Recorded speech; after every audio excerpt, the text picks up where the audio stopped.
Abjasia se ubica en la orilla oriental del Mar Negro, entre Rusia y Georgia, y ocupa un territorio de poco más de 8.000 kilómetros cuadrados.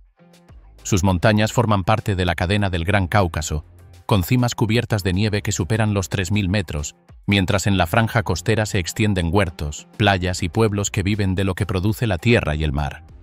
Su localización estratégica ha hecho que a lo largo del tiempo fuese escenario de disputas y migraciones, hasta convertirse en una región reconocida por pocos estados y ausente en la mayoría de mapas oficiales.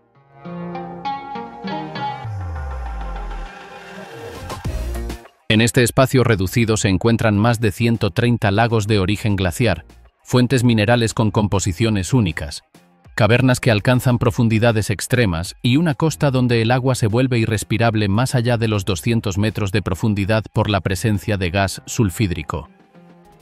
Estos elementos naturales marcan el ritmo de la vida cotidiana y explican en parte por qué la población conserva prácticas propias en su cultura, economía y organización social.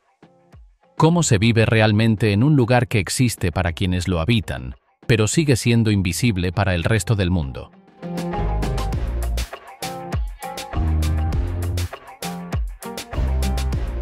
Una tierra de piedra, agua y altura. El escenario oculto de Abjasia. El territorio de Abjasia se extiende en el extremo noroccidental del Cáucaso Sur, donde sus límites septentrionales y del noroeste siguen primero el curso del río Psou y luego la línea alta que corona las montañas del Gran Cáucaso, separándola de las regiones rusas de Krasnodar y Stavropol. Al este, las fronteras atraviesan la cresta que divide Abjasia de la región de Svanetia y el ramal sur del macizo de Kodor, para luego descender por la parte baja del río Ingur, donde empieza la zona de Mingrelia, ya dentro de Georgia. Por el sur, todo el país mira al Mar Negro. Su forma alargada va de noroeste a sureste durante unos 170 kilómetros y de sur a norte no supera los 66. Su superficie ocupa cerca de 8.700 kilómetros cuadrados. Desde la línea de costa hasta las cimas del norte, el terreno se vuelve cada vez más escarpado, hasta volverse pura piedra y nieve. Es una tierra de montaña en toda regla, donde casi no queda espacio plano, y los cordones montañosos bajan como olas congeladas en piedra hasta acercarse al mar. Desde la parte alta, al mirar hacia abajo, se distingue cómo las crestas se ordenan en sentido paralelo, descendiendo por capas hasta los valles.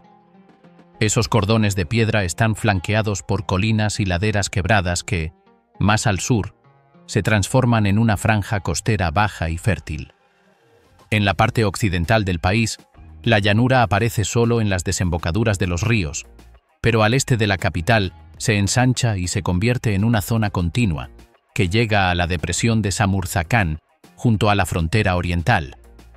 En total, el país puede dividirse en 4 zonas longitudinales, una dominada por la cordillera principal del Cáucaso, otra donde se alternan valles profundos y lomas afiladas, una tercera de colinas que actúan como transición, y una final que forma la planicie junto al mar, con zonas como Tsandripsh, Gudauta, Abjiwa o Gal. En esas montañas, algunas elevaciones superan los 3.500 metros, como el monte Quarijra, al este. Más abajo, se abren valles formados por antiguos glaciares, como los de Chialta o Saken, por donde corren varios ríos, entre ellos el Kodor. Muchos de estos cursos de agua descienden desde las nieves perpetuas, erosionando el terreno hasta formar cañones, terrazas y pasos estrechos. Las gargantas profundas han sido aprovechadas desde siempre para cruzar de un lado a otro de las montañas, aunque muchos de estos pasos quedan bloqueados por nieve durante gran parte del año. Solo algunos, como el de Kalukhor, permiten tránsito frecuente, sobre todo a pie o a caballo. En el noroeste de Abjasia se encuentran 2 enormes bloques de roca caliza, uno en la zona de Gagra y otro en el macizo de Psip, con alturas que rondan los 2.600 metros. En esas zonas dominadas por caliza se han formado cuevas gigantescas debido a la erosión del agua a lo largo de siglos. La más famosa es la de Afon, con varios niveles abiertos al público, que en su conjunto suman un volumen cercano al 1,5 millones de metros cúbicos. Otras cavernas, como la conocida como Cueva Nevada, alcanzan profundidades de hasta 1.300 metros. Abjasia tiene también una de las redes de agua superficial más densas de la región. Hay decenas de ríos, muchos de ellos alimentados por glaciares o por manantiales de montaña. El más caudaloso es el Kodor, con un recorrido que atraviesa terrenos calcáreos y zonas de bosque cerrado, donde los árboles se curvan de un lado al otro del cañón. Sus aguas limpias son aprovechadas en múltiples puntos del país, y su cuenca es más grande que la de cualquier otro río local. También destacan los ríos Gumista, Apsta, Galitzga y Bzip. Se estima que el volumen total de agua dulce que corre por todos los ríos abjasios supera los 13 kilómetros cúbicos anuales. En todo el país se han registrado más de 300 fuentes de aguas minerales, muchas de ellas con propiedades únicas. Algunas son sulfurosas, otras contienen carbonato o cloro. Están repartidas en zonas como Aguadara, Jvandripsh, Basla o Tecuar-Chal. Hay manantiales que brotan con tal fuerza desde las rocas que forman riachuelos enteros por sí mismos.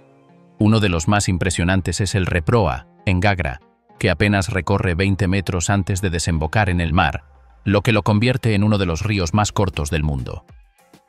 También están el manantial de Machista y el lago Azul, ambos en la zona de Bzip.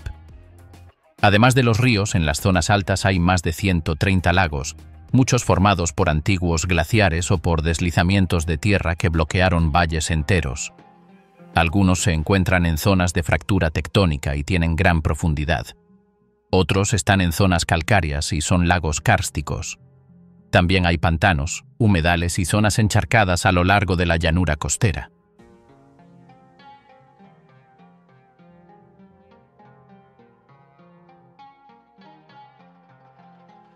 Idioma abjasio. Una lengua que sobrevive. El idioma abjasio forma parte del día a día de quienes viven en esta región montañosa del Cáucaso, donde no solo se usa para comunicarse, sino que representa también un vínculo directo con la historia de su gente. Esta lengua, con sonidos que no se encuentran fácilmente en otros idiomas del mundo, tiene una pronunciación que depende mucho del lugar donde uno haya crecido. Hay variantes locales que suenan distintas entre sí, como la del área de Bzip o la de Abshiwa, aunque todos reconocen que forman parte de la misma forma de hablar. Durante mucho tiempo, la lengua se mantuvo sin una forma escrita estandarizada, y fue solo con el paso de los siglos que empezaron los intentos por dejarla plasmada con letras. Al principio, la escritura fue un desafío porque los sonidos que tiene no encajaban bien con los alfabetos que usaban los pueblos vecinos. Las primeras versiones escritas fueron adaptaciones de otros sistemas, y aunque se hicieron esfuerzos por encontrar el que mejor reflejara sus sonidos, todavía hoy hay opiniones divididas sobre cuál es el más adecuado. A mediados del siglo XIX, surgieron los primeros intentos de adaptar un sistema de escritura al idioma abjasio. Se probaron variantes basadas en el alfabeto cirílico, pero también se ensayaron otros modelos como el latino o el georgiano, cada uno vinculado a contextos políticos distintos. Estos cambios frecuentes impidieron que se consolidara una forma estable de escritura, y muchas personas continuaron usando la lengua solo en su forma oral. En varias etapas del siglo XX, las decisiones sobre el alfabeto no respondieron a necesidades lingüísticas, sino a intereses externos. Aunque finalmente se impuso una versión modificada del cirílico con letras adicionales, la interrupción en la enseñanza formal dificultó que el uso escrito se volviera generalizado. En la actualidad, se mantiene un sistema basado en el cirílico, con varias letras especiales que reflejan mejor la fonética abjasia, aunque para muchas personas sigue siendo complicado aprender a escribirlo, sobre todo si no lo han estudiado desde niños. Esta dificultad ha hecho que el uso escrito siga siendo limitado, en comparación con la expresión oral que todavía conserva vitalidad en varias zonas rurales. En lugares alejados de los centros urbanos, la lengua sigue viva en las conversaciones cotidianas, las canciones tradicionales y los relatos orales, que se transmiten de una generación a otra sin necesidad de libros o escuelas. Sin embargo, en las ciudades, el uso del abjasio ha disminuido con los años, ya que muchos jóvenes prefieren usar el ruso, que es la lengua de uso común en los espacios oficiales y en gran parte de los medios de comunicación. A pesar de estas dificultades, hay quienes trabajan para que el idioma no desaparezca. En algunas escuelas, se han implementado clases donde se enseña a leer y escribir abjasio, y también se han publicado libros, diccionarios y materiales didácticos con ese fin. Además, existen emisoras de radio y programas de televisión que lo utilizan de forma parcial, lo que permite mantener un cierto nivel de exposición pública. Aunque no todos los abjasios dominan su lengua por escrito, la mayoría la entiende y la valora como parte esencial de su identidad. En muchas familias, los padres hacen esfuerzos para hablar en abjasio con sus hijos desde pequeños, incluso si luego estos usan otras lenguas en la escuela o en su vida social. En este contexto, la lengua funciona como un marcador de pertenencia más que como una herramienta de uso práctico. Sirve para mantener un lazo con los antepasados y con las raíces del pueblo abjasio, incluso en aquellos que viven fuera del país o que han crecido en entornos multilingües. La forma en que suena el abjasio lo hace muy distinto a lo que se escucha en lenguas más conocidas. Su sistema de sonidos incluye muchas consonantes que se pronuncian con la garganta, los labios o el paladar de formas poco comunes. Esa riqueza fonética ha sido motivo de interés para varios estudiosos, aunque también representa un reto para quienes intentan aprenderlo como segunda lengua. En los lugares donde aún se habla con frecuencia, los niños lo aprenden sin problemas desde que empiezan a hablar, pero quienes lo estudian más tarde suelen tener dificultades para imitar los sonidos correctamente. A pesar de ello, hay un número creciente de personas que intenta aprenderlo por interés cultural o familiar, sobre todo en comunidades abjasias en el extranjero. En estas comunidades, el idioma se convierte en una forma de mantener viva una identidad colectiva incluso cuando se está lejos del país.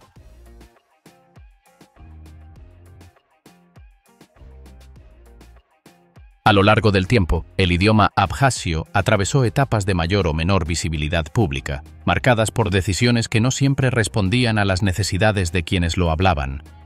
En algunos periodos se impulsó su enseñanza y difusión, mientras que en otros se favorecieron lenguas externas.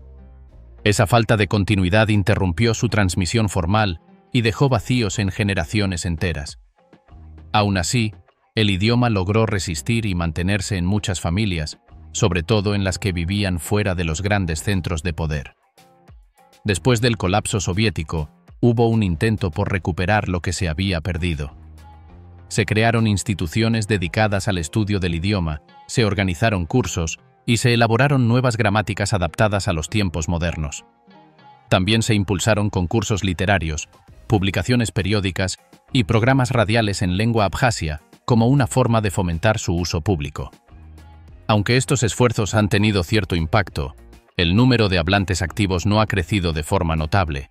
Muchos jóvenes siguen viendo el ruso como la lengua más útil para su futuro, mientras que el abjasio queda relegado al ámbito familiar o ceremonial. Aún así, para quienes lo usan a diario, el idioma no es un objeto de estudio, sino una parte viva de su experiencia cotidiana. Está presente en las palabras con las que se saludan, en los consejos de los mayores, en las canciones que se cantan en reuniones familiares y en las historias que circulan en las tardes de invierno alrededor del fuego. En esos espacios, el abjasio no necesita defenderse ni justificar su existencia.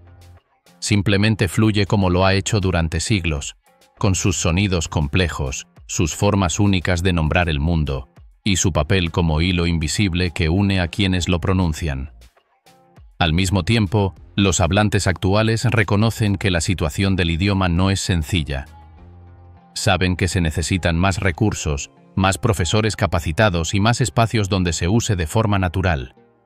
También entienden que la preservación del abjasio no depende solo de decisiones políticas, sino del deseo de quienes lo hablan de seguir usándolo día a día.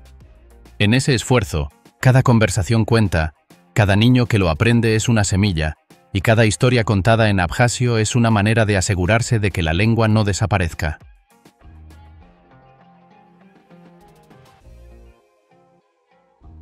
Entre dioses, cruces y manantiales. La espiritualidad que aún respira. Cuando se pregunta a los abjasios sobre su religión, las respuestas suelen variar. Algunos se identifican como cristianos ortodoxos, otros como musulmanes sunitas, pero todos conservan prácticas que vienen de tiempos antiguos, muy anteriores a esas dos religiones. A lo largo de los siglos, las creencias tradicionales no desaparecieron con la llegada de nuevas religiones, sino que se mezclaron con ellas. Por eso, aunque el cristianismo se introdujo en el siglo VI y el Islam llegó más tarde con los otomanos, los rituales ligados a la naturaleza, los antepasados o los lugares sagrados nunca se abandonaron del todo. Esta fusión creó una forma local de entender lo religioso que no encaja fácilmente en etiquetas externas, donde asistir a una iglesia o seguir los rezos del Islam no es lo que define la fe de la mayoría. Los datos sobre afiliación religiosa en Abjasia son escasos, y las cifras suelen cambiar según la fuente. Algunos hablan de un 20% de musulmanes, otros de un 40%, y el resto se identifica como cristiano. Sin embargo, estas etiquetas dicen poco sobre cómo vive la gente su espiritualidad. Pocos abjasios van a misa, siguen los 5 rezos diarios del Islam o respetan sus códigos de vestimenta. La mayoría tampoco tiene un vínculo directo con los textos sagrados de esas religiones. En su lugar, muchas costumbres siguen un patrón heredado, donde las ceremonias familiares, los entierros, las bodas o los homenajes a los muertos incluyen ofrendas, sacrificios o palabras antiguas que tienen más peso que cualquier dogma. Durante generaciones, la religión en Abjasia ha sido un espacio flexible. La misma familia puede tener miembros que se dicen cristianos y otros que se reconocen como musulmanes, sin que eso genere conflicto. Lo importante suele ser el respeto por los mayores, los rituales comunes y la conexión con los antepasados. Esa tolerancia tiene que ver con el hecho de que ni el cristianismo ni el Islam, cuando llegaron, fueron impuestos con violencia o con exigencias de abandonar las creencias anteriores. La población local tomó lo que le pareció compatible y dejó lo demás. Esa selección permitió mantener una identidad propia dentro de un marco más amplio. Históricamente, el cristianismo llegó a Abjasia como parte de la influencia bizantina. En el siglo IV ya había comunidades cristianas en zonas como Pitiunt, y su obispo participó en el famoso concilio de Nicea. Con el tiempo, se construyeron iglesias, se crearon diócesis y se consolidó una estructura religiosa más formal. Algunas de esas iglesias aún existen y muestran inscripciones en griego, georgiano y otras lenguas. En el siglo X, el control pasó gradualmente del mundo bizantino al georgiano, lo que llevó a un cambio en los textos litúrgicos y en la jerarquía eclesiástica. Más tarde, cuando los otomanos ganaron influencia en la región, el Islam comenzó a expandirse, sobre todo entre las élites, aunque nunca desplazó del todo las creencias anteriores. La islamización fue lenta y desigual. Algunos nobles se convirtieron por conveniencia política o bajo presión directa. Un ejemplo de ello fue el príncipe Sherbashidze Chachba, quien aceptó el Islam en el siglo XVIII después de que los turcos destruyeran un lugar de peregrinación cristiano. Sin embargo, incluso quienes se volvieron musulmanes mantenían costumbres tradicionales como beber vino o comer cerdo. También participaban en fiestas cristianas como la Pascua y celebraban el Ramadán junto con la Cuaresma. Esta mezcla no era vista como contradictoria, sino como parte del modo abjasio de integrar lo nuevo sin renunciar a lo propio. Cuando Rusia asumió el control de Abjasia en el siglo XIX, se reactivó el cristianismo ortodoxo como símbolo de autoridad imperial. Se restauraron iglesias, se formó una diócesis local y se bautizaron miles de personas. Algunos líderes musulmanes fueron marginados y se prohibió la práctica del Islam en ciertas zonas. Aún así, muchos rituales tradicionales siguieron su curso. Se celebraban ceremonias en bosques sagrados, se hacían ofrendas a los espíritus familiares y cada grupo mantenía su propio sitio de oración, al que acudía una vez al año. En muchas aldeas todavía había ancianos que sabían realizar los ritos, aunque ya no fueran parte oficial de ninguna iglesia o mezquita. Los funerales, los días de respeto a los muertos y las visitas a lugares sagrados siguieron siendo parte de la vida comunitaria, incluso cuando las prácticas religiosas quedaron relegadas al ámbito doméstico. Aunque ya no tuvieran expresión pública, conservaron su función como vínculo colectivo.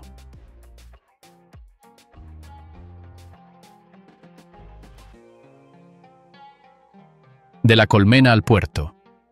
¿Cómo se trabaja y se vive en Abjasia? Hasta principios del siglo XX, la vida económica en Abjasia giraba casi por completo en torno a la agricultura, la cría de animales y el aprovechamiento directo de los recursos cercanos. La mayoría de las familias cultivaba maíz, trigo, mijo, porotos y otras plantas adaptadas al clima local. En algunas zonas también se sembraba tabaco, algodón o remolacha, que exigían conocimientos más avanzados. La producción de vino estaba muy extendida, igual que la de frutas, miel y cera, aunque estas dos últimas se destinaban casi siempre a la venta fuera del país. También se criaban caballos, vacas y abejas, se trabajaban materiales con las manos y se elaboraban objetos para el uso diario o para el comercio en pequeña escala. Con la llegada del siglo XX empezaron a notarse cambios importantes. El tabaco se volvió el cultivo más rentable y superó las 10.000 toneladas por año. Su calidad era tal que se convirtió en uno de los productos más buscados para exportación. A su lado, el trabajo con madera ganó fuerza. Se establecieron fábricas que procesaban maderas nobles como roble, nogal, haya, castaño, tejo o boj. Estas especies eran muy valoradas en los mercados externos y, junto al tabaco, representaban lo más destacado de lo que salía de Abjasia hacia afuera. Fue en ese mismo periodo que nació una nueva actividad, el turismo y los centros de salud.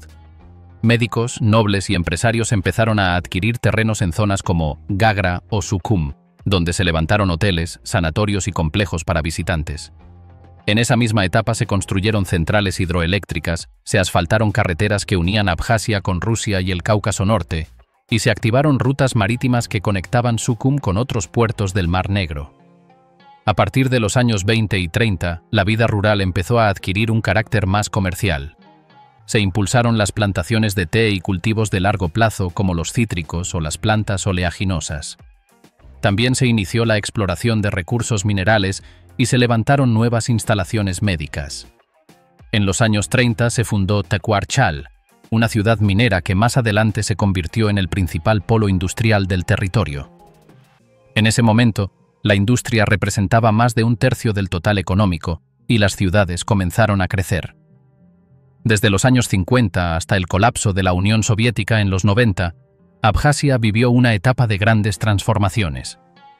Se levantaron decenas de fábricas modernas, 2 centrales eléctricas grandes y varias menores, edificios turísticos y deportivos de varios pisos, y toda una red de caminos y servicios. Se terminó el ferrocarril que cruzaba el país, se modernizó el puerto de Sukhum y se construyó un aeropuerto civil moderno en las afueras, además de una base aérea militar en Gudauta. Según datos soviéticos, Abjasia estaba entre las regiones con más transporte y vías por habitante de toda la URSS. El país se volvió uno de los destinos vacacionales más codiciados. Se construyeron complejos turísticos de lujo en lugares como Pitsunda, Gagra, New Athos y Sukhum. Cada año llegaban millones de turistas soviéticos y decenas de miles de extranjeros. En el campo, el té, las frutas cítricas, el tabaco y las nueces dominaban la producción. Las fábricas de alimentos crecieron, se instalaron equipos modernos y se invirtió en el procesamiento de vino, conservas, jugos, pescado, dulces y bebidas sin alcohol. Más del 90% de esa producción se enviaba fuera de Abjasia, y una parte importante salía incluso de la URSS hacia otros países. Sin embargo, la región seguía dependiendo del exterior para varios productos esenciales como combustibles, maquinarias, transporte, cereales, mantequilla, azúcar o papas. A pesar de eso, el nivel de vida en Abjasia era alto comparado con el promedio soviético, solo superado por las repúblicas bálticas y algunas capitales. Esa ventaja se debía tanto al clima como a factores políticos y a su ubicación estratégica junto al mar. Durante la etapa estalinista, Abjasia quedó integrada en una estrategia más amplia de desarrollo aplicada desde Tiflis. Las inversiones en infraestructuras, turismo y minería respondían a decisiones tomadas fuera del territorio y su ejecución trajo consigo un aumento sostenido de trabajadores foráneos. Con el tiempo, ese movimiento alteró la composición de la población en varias zonas, generando tensiones que aún se recuerdan.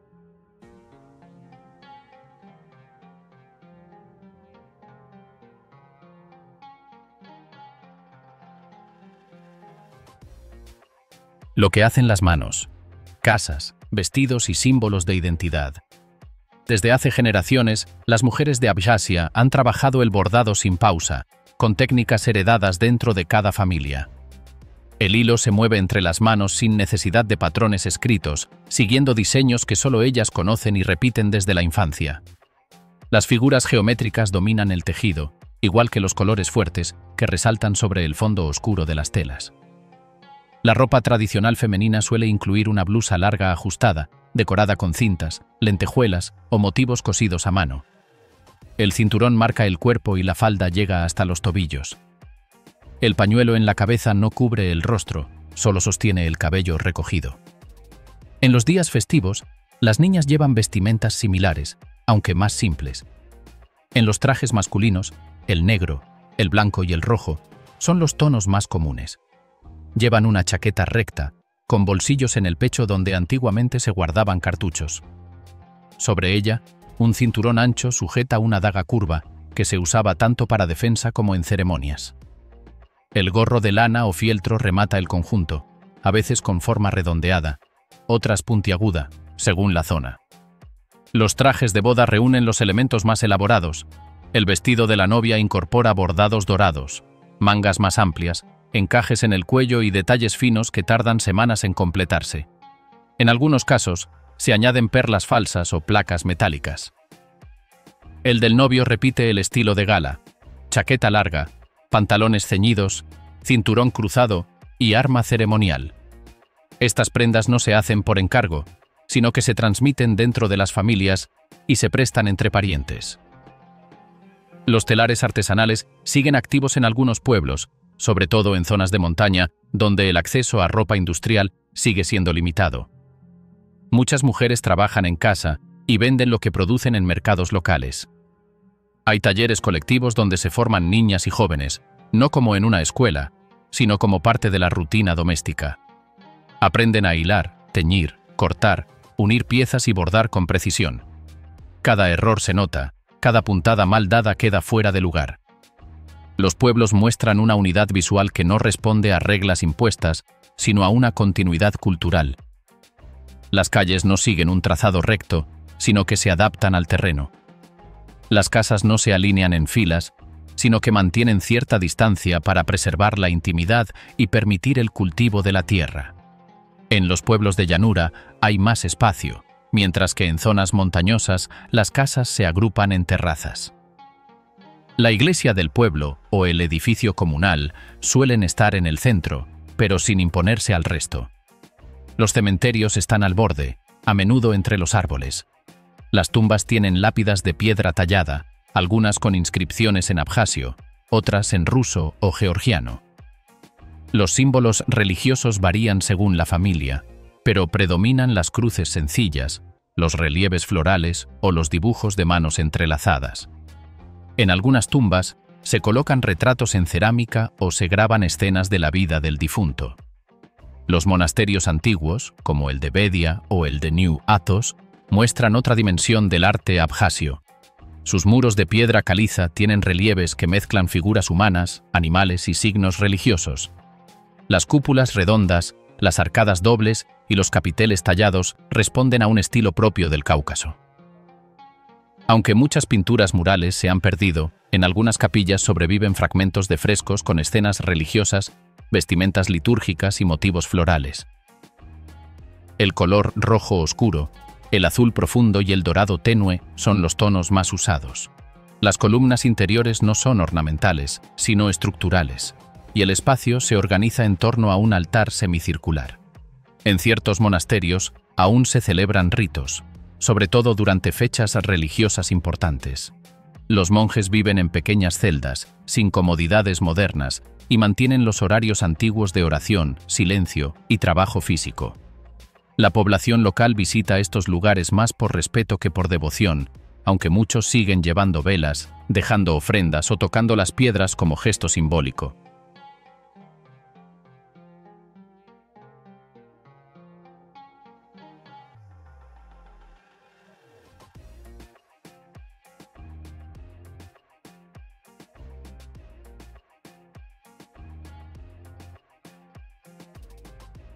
¿Quién queda en pie? Repatriados, ancianos y futuros inciertos. En Abjasia, vivir no es solo resistir al tiempo, es permanecer en un lugar donde cada cambio demográfico tiene un peso concreto.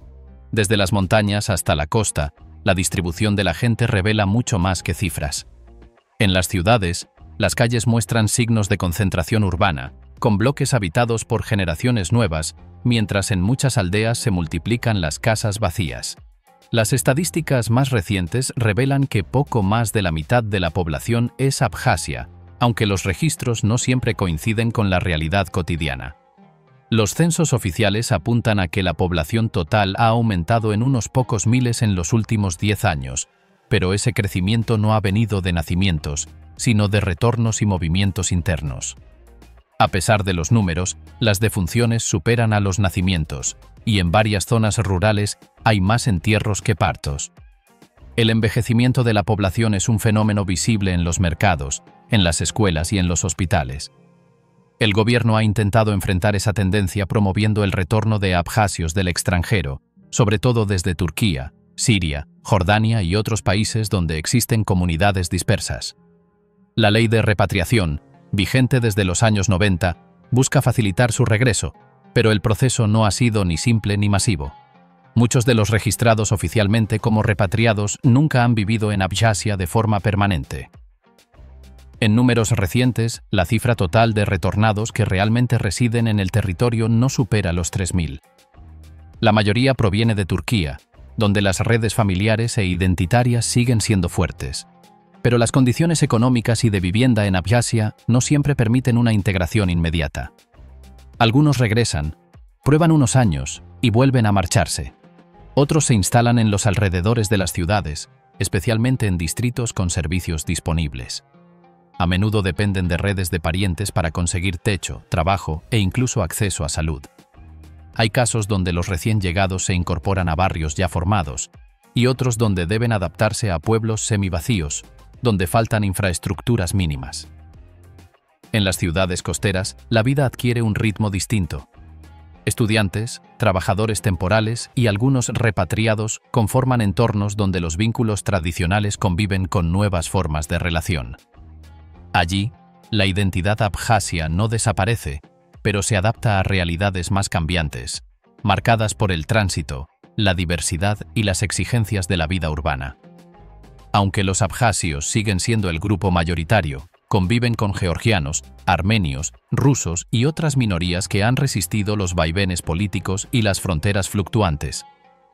En algunos lugares, como el distrito de Gali, la población georgiana retornada vive con limitaciones reales, restricciones documentales, acceso limitado a educación en lengua propia, controles frecuentes en los desplazamientos. Allí, muchas familias no han podido reconstruir sus casas y subsisten entre la agricultura de subsistencia y el comercio informal. En cambio, los distritos centrales reciben más inversión, y en ellos se ven nuevas construcciones, apertura de negocios familiares y pequeños signos de dinamismo. Las diferencias internas son notorias. Algunas aldeas aún se sostienen por la remesa de familiares en Rusia o Turquía, mientras otras sobreviven gracias al empleo estacional en turismo o agricultura. La repatriación sigue siendo promovida como un objetivo estratégico, pero no ha logrado aún cambiar la estructura demográfica general. El Estado ofrece incentivos, pero enfrenta límites presupuestarios y una infraestructura débil. La falta de reconocimiento internacional también reduce las posibilidades de recibir apoyo externo. Muchos de los que regresan encuentran escuelas sin recursos, hospitales desactualizados y vivienda en mal estado. El proceso de adaptación es lento y no siempre exitoso. Las autoridades intentan acompañar esa transición, pero sin planes coordinados y sostenidos. Algunos repatriados llegan con ideas idealizadas, pero pronto descubren que la vida cotidiana exige esfuerzos concretos para integrarse.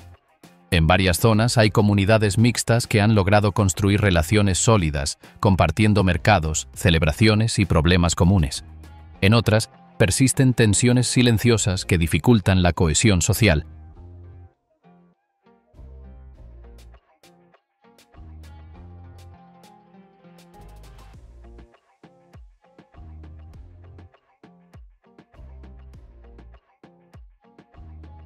Los datos oficiales reconocen una población activa que aún representa más de la mitad del total.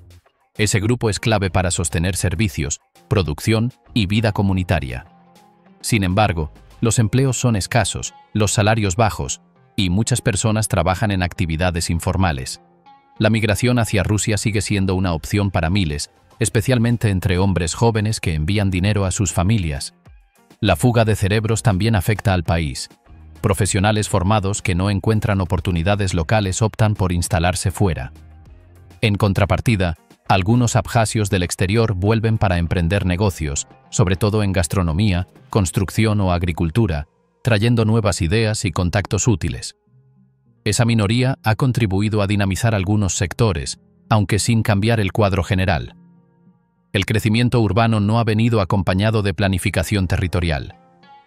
Las ciudades han absorbido más gente de la que pueden albergar con calidad. En muchos barrios faltan servicios básicos, el transporte público es irregular y la infraestructura envejece sin renovación. La vida en Abjasia se organiza hoy entre zonas de abundancia relativa y sectores de abandono progresivo. El acceso a la salud, por ejemplo, depende mucho del lugar de residencia. En zonas rurales, algunos centros médicos funcionan solo unas horas al día y carecen de especialistas. En las ciudades, la atención es más amplia, pero el costo de los medicamentos, la falta de equipos modernos y la escasez de personal cualificado siguen siendo desafíos constantes. El sistema educativo tampoco garantiza equidad territorial. Las escuelas en lengua abjasia existen, pero con recursos desiguales. Algunos repatriados se enfrentan a barreras lingüísticas y deben aprender ruso o abjasio rápidamente para integrarse. Las mujeres tienen un papel creciente en comunidades locales, pero aún enfrentan limitaciones estructurales en empleo y representación. En el contexto actual, cada familia toma decisiones migratorias o reproductivas según condiciones concretas: vivienda, acceso a servicios, redes sociales. Esas decisiones, multiplicadas por miles, moldean la Abjasia que se habita hoy.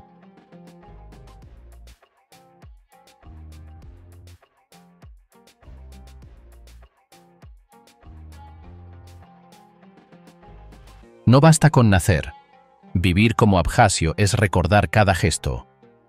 En Abjasia, la vida cotidiana conserva costumbres transmitidas de generación en generación sin necesidad de escritura ni normas impuestas. Las reglas se aprenden por repetición, dentro de un entorno que mezcla respeto, familiaridad y práctica constante. Cada gesto tiene un valor, desde el saludo hasta la forma de compartir el pan, y todos saben lo que deben hacer aunque nunca lo hayan leído. La hospitalidad no es una formalidad, es una obligación. El visitante, aunque no anunciado, es recibido con comida caliente, espacio para dormir y silencio respetuoso. Nadie pregunta por qué ha venido. Se le atiende primero y ya después, si se queda, se hablará. Esta manera de actuar no es solo cortesía, sino una forma de identidad. El que no cumple con estos principios, aunque sea de sangre abjasia, se considera extraño. El papel de la familia es central. Los lazos no se limitan al hogar inmediato, sino que se extienden por ramas y clanes que se reconocen por nombre y linaje. No es raro que alguien recuerde sus antepasados hasta 10 generaciones atrás, no por interés genealógico, sino porque es parte de su forma de estar en el mundo. Los ancianos tienen un lugar privilegiado, no solo por edad, sino por la memoria que portan. No se cuestiona su palabra, ni se interrumpe su relato. Las decisiones importantes suelen pasar por ellos, y aunque no siempre intervienen, su presencia influye. En muchas aldeas, todavía es el Consejo de Mayores quien media en conflictos, organiza celebraciones y regula las conductas aceptables. Las fiestas y rituales conservan estructuras antiguas. El nacimiento de un niño exige ciertos pasos, como la selección de un padrino que lo representará públicamente. No se elige al azar. Se busca a alguien con experiencia, respeto y buen juicio. Ese padrino hablará por el niño en las ceremonias futuras y responderá por su conducta. En los matrimonios, aunque las formas han cambiado, se mantiene la costumbre de las negociaciones previas entre familias, donde se pacta no solo la unión, sino también el respeto mutuo. En algunos casos aún se practican danzas rituales y comidas específicas que marcan la unión no solo de dos personas, sino de dos casas. Las bodas se celebran como eventos colectivos, no íntimos, y pueden durar varios días. La cocina abjasia no ha perdido su sabor original. Aunque los ingredientes modernos han llegado, los platos siguen preparándose con tiempos lentos y técnicas aprendidas en casa. El ajika, una pasta picante hecha con hierbas y especias, acompaña casi todas las comidas. El queso de casa, las empanadas rellenas, las sopas de cordero, los guisos con nueces y las bebidas fermentadas forman parte del menú diario. El vino casero, más fuerte que el comercial, se ofrece a las visitas en vasos pequeños, y nunca se bebe sin brindar antes. Cada brindis es casi un discurso, donde se recuerda a los antepasados, se desea salud a los presentes y se nombra la tierra. En la vida rural, muchas casas aún se construyen con madera local, techos inclinados y espacios abiertos para el humo. No hay diseño al azar, todo responde a la lluvia, al viento y al uso compartido. Las terrazas amplias sirven para las reuniones, las cocinas exteriores para conservar el calor fuera en verano. Las escuelas, aunque modestas, enseñan tanto lo académico como lo cultural. Los bailes folclóricos, con sus pasos rápidos y movimientos de brazos rígidos, aún se ensayan en grupos juveniles. En Abjasia, la vida no se sostiene en instituciones poderosas ni en sistemas escritos, sino en prácticas que resisten el paso del tiempo sin necesidad de proclamarse. Lo que mantiene unido al país no es un modelo religioso, un idioma único o una economía fuerte, sino la persistencia de formas cotidianas que organizan el comportamiento sin imponerlo. En las casas, los campos, los cementerios, las cocinas o los talleres, se repite cada día una manera de estar en el mundo que no busca imponerse, pero tampoco ceder. Esa continuidad sin espectáculo, tejida en gestos pequeños y reglas no escritas, es lo que define lo abjasio para quienes siguen ahí.